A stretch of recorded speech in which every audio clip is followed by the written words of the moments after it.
안녕하세요. 김성길 목사와 함께하는 예수님 이야기. 이 시간에는 제4단원의 474회가 되겠습니다. 주제는 가장 크신 분입니다. 자, 본문 말씀 다시 한번 또 읽어보겠습니다. 마태복음 12장 38절로 42절입니다. 그때 서기관과 바리새인 중 몇 사람이 말하되 선생님이여 우리에게 표적 보여주시기를 원하나이다. 예수께서 대답하여 이르시되 악하고 음란한 세대가 표적을 구하나 선지자 요나의 표적밖에는 보일 표적이 없느니라. 요나가 밤낮 사흘 동안 큰 물고기 뱃속에 있었던 것 같이 인자도 밤낮 사흘 동안 땅속에 있으리라.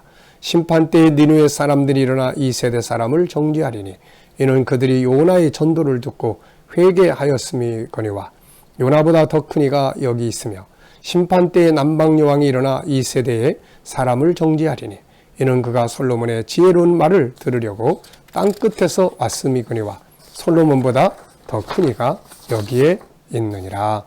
아멘.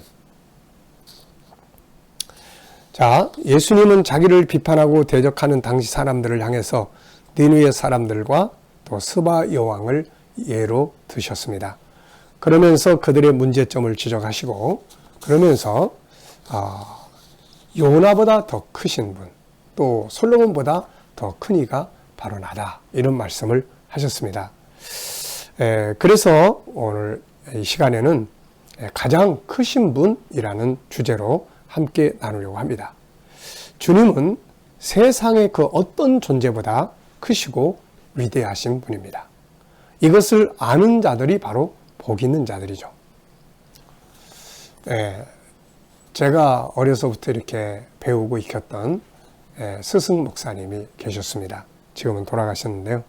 이 스승 목사님이 어느 날 자기의 영적 상태를 점검해 보시기 위해서 용하다고 하는 무당집을 찾아가셨다고 합니다. 나를 알아보나 몰라보나 보자. 그리고서는 딱 가셨는데 마당에 딱 들어갔더니 그 용하다고 하는 무당이 막 뛰어나옵니다. 나오더니 당신은 이곳에 오면 안 된다. 그러면서 당신은 가장 높은 신에게 매일 이것을 하는 사람이다. 이렇게 이야기를 했다는 말을 들어본 일이 있습니다. 가장 높은 신, 마귀도 알죠. 예수님이 세상에 오셨을 때 귀신도 압니다. 당신은 하나님께로부터 오신 분이심을 오신 분입니다. 알아요. 그런데 어리석게도 인간만 잘 모르는 것이죠. 자, 예수는 가장 높으신 하나님이죠. 그 성자 하나님이 사람의 몸을 입고 세상에 오신 것입니다. 자, 다니엘서 2장 47절을 보면 다니엘이 그 뛰어난 지혜와 자기 꿈을 해석하고 알아맞히는 것을 보고 느부갓네살은 다니엘의 하나님을 이렇게 표현을 합니다. 왕이 대답하여 다니엘에게 이르되 너희 하나님은 참으로 모든 신들의 신이시오 모든 왕의 주제시로다. 네가 능히 이 은밀한 것을 나타내었으니 네 하나님은 또 은밀한 것을 나타내는 신이시로다. 모든 신들의 신이요 모든 왕의 주제시로다. 자, 여러분, 지극히 높으신 가장 크신 분이 바로 예수님인데 그분이 세상에 오신 겁니다. 이 지극히 높으신 이가 세상에 오셔서 말씀을 전했지만 어리석은 사람들은 그의 말을 듣지 않고 무시하게 됩니다. 요나가 니느웨 성에 가서 복음 전하니까 니느웨 성 사람들이 다 회개를 했습니다. 그런데 요나보다 더 크신 이가 오셔서 말씀을 전하시는데 그들은 듣지 않는 거예요. 솔로몬의 말을 듣기 위해서 스바 여왕이 그 보물들을 갖고 찾아와서 솔로몬의 지혜를 칭찬했는데 솔로몬보다 더 크신 이가 지금 와 계시는데 듣지 않는 겁니다. 오늘날도 마찬가지예요.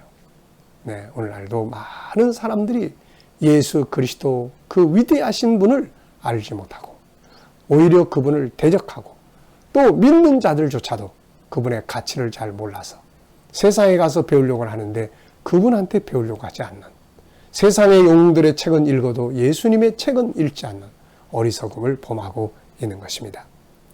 그런데 그분의 가치를 알고 그분이 어떠한 분인지를 알고 그분의 가치를 높이고 그분을 높였던 사람들도 역사상에 많이 있었습니다. 몇 사람을 소개를 하면 프랑스의 문필가요 종교학자로서 살았던 에른스트 르랑이라는 사람이 있었습니다. 이 사람은 자신의 유명한 책 예수의 생애에서 이렇게 써놨어요. 예수는 여지껏 살았던 인물 중 위대한 종교적인 천재였다. 그의 아름다움은 영원하며 그의 통치는 결코 끝나지 않을 것이다. 예수는 모든 점에서 다른 이와 구별되는 독특한 존재이며 그 누구와도 비교할 수 없는 인물이다. 알고 보면 예수님은 이렇게 크신 분이에요. 감히 세상에 누구와도 비교할 수 없는 분이라는 말이죠. 미국의 저널리스트였던 말콤 머그리치라는 사람은 또 이렇게 이야기를 합니다. 나는 예수 이외에 이 서구 세계에서 희망을 줄 수 있는 곳이라곤 아무것도 없다고 확신한다. 지금까지 40여 년간 신문 관계 일을 해왔지만 그분 이외에 다른 희망을 발견할 수 없었다. 인간은 다시 태어나야 한다. 다시 태어난다는 것은 바로 그리스도가 어떤 분인가를 아는 것이다. 이렇게 이야기를 했어요. 또 영국의 수필가요 시인이었던 램이라는 사람은 이런 말을 써놨습니다. 전 세계에 걸쳐 가장 위대한 문학적 인물에 대하여 토론하고 있을 때 그때 셰익스피어와 예수 그리스도가 언급되었습니다. 그때 이 사람은 이렇게 이야기를 하죠. 이 두 사람 사이의 중요한 차이는 셰익스피어가 이 방에 들어온다면 우리는 모두 존경의 표시로 자리에서 일어날 것입니다. 그런데 만약에 예수가 여기에 들어오신다면 우리는 모두 일어나 겸손히 허리를 굽혀 무릎을 꿇고 그분을 경배할 것입니다. 참 멋진 말이에요. 그럼 맞는 말입니다. 우리는 앉아 있다가도 세상에 유명한 사람들이 들어오면 다 일어나서 박수를 치고 환호를 합니다. 그런데 예수께서 들어오신다면 일어나서 환호하는 게 아니라 일어난 자들이 다 그 앞에 엎드려서 경배를 하게 될 것이라는 말이죠. 이게 예수님의 가치를 아는 사람이에요. 자, 사람을 매료하는 인간형 리더십이라는 책을 쓴 로버트 콩클린이라는 사람이 있습니다. 이 사람은 이런 이야기를 써놨어요. 인생은 영웅이나 우상으로 가득하다. 우리는 어릴 때부터 자기가 동경하는 사람의 행동을 흉내내기 시작한다. 그렇게 해서 인간의 자기 인간성을 형성해 간다. 그것은 자기의 생각에 따라서 자기가 동경하고 있는 인간성에 따라서 형성된다. 이 패턴은 습관이 방해될 때까지 계속된다. 그래서 사람들에게 인간성의 특질을 설명함에 있어서 나도 영웅이나 우상을 필요로 했다. 다시 말하면 인간은 영웅이 되고 싶어 한다. 그런 말이에요. 그래서 누구나 다 영웅전을 읽어보려고 하고 영웅을 찾아 나서려고 있는 거죠. 이 사람도 영웅을 찾고 싶었고 영웅이 되고 싶었던 겁니다. 그래서 이 사람은 모든 분야의 사람들을 다 연구를 합니다. 실업가, 정부 고관을 비롯해 영화 스타일까지 모든 성공한 사람들을 다 조사했다. 역사상의 사람들이나 유명한 사람들을 다 조사했다.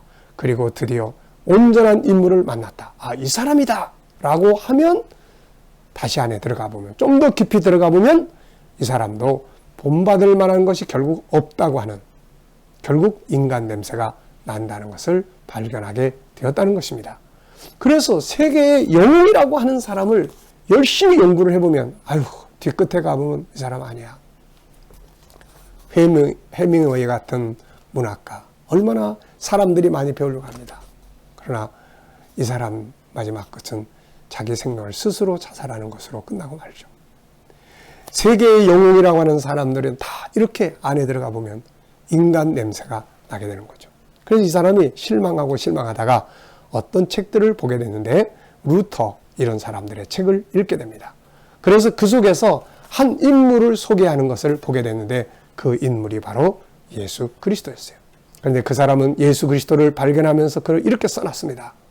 내가 선택한 그 사람은 보통 뛰어난 인물이 가진 것으로 생각되는 특성은 조금밖에 가지고 있지 않았다. 그는 가난한 태생으로 부모는 노동자였고 정식 교육은 거의 받지 않았으나 자기 계조에 전념하여 인간의 본질에 대한 깊은 통찰력을 가지고 있는 사람이었다. 그는 책을 쓴 일도 음악을 작곡한 일도 없었고 집으로부터 150마일 이상 멀리 간 적도 없었다. 그가 일에 소비한 세월은 단지 36개월이었다. 그는 물질적인 것을 결코 소유하러 가지 않았다. 공직에 대한 일도 군대를 지휘한 일도 조직에 가입한 일도 없었다. 그의 직업은 목공이었다. 그런데 이 신분이 비천한 지도자는 문명에 커다란 영향을 주었던 것이다. 그것은 역사상의 어떤 나라, 어떤 국왕, 어떤 군대가 준 영향보다도 큰 것이다. 수많은 사람들이 그를 숭배하고 자기 인생을 그에게 바쳤다. 그는 바로 예수 그리스도다. 자, 여러분, 세상에 태어난 우리 모두는 다 영웅처럼 성공하고 싶어 합니다. 그래서 성공한 사람들을 만나려고 하고 그들의 책을 읽습니다. 그런데 여러분, 정말로 인생을 성공하고 싶고 위대한 삶을 살고 싶으면 예수 그리스도에게 듣고 배워야 합니다. 그분의 책을 읽어야 합니다. 그분의 발자취를 찾았고 그분의 발자취를 따라가야 합니다. 그분은 세상에 태어난 모든 위대한 영웅들보다 더 크신 분이기 때문에 그렇습니다. 오늘 우리가 그분 안에 있다는 것은 참으로 축복된 자리에 있는 것이고 성공한 사람들입니다. 이제 중요한 것은 그분 안에 있으면서도 그 가치를 모르고 살아가서는 안 된다는 것이죠. 가장 크신 분, 이분이 바로 예수 그리스도십니다. 이 시간 말씀 여기서 마치겠습니다. 감사합니다.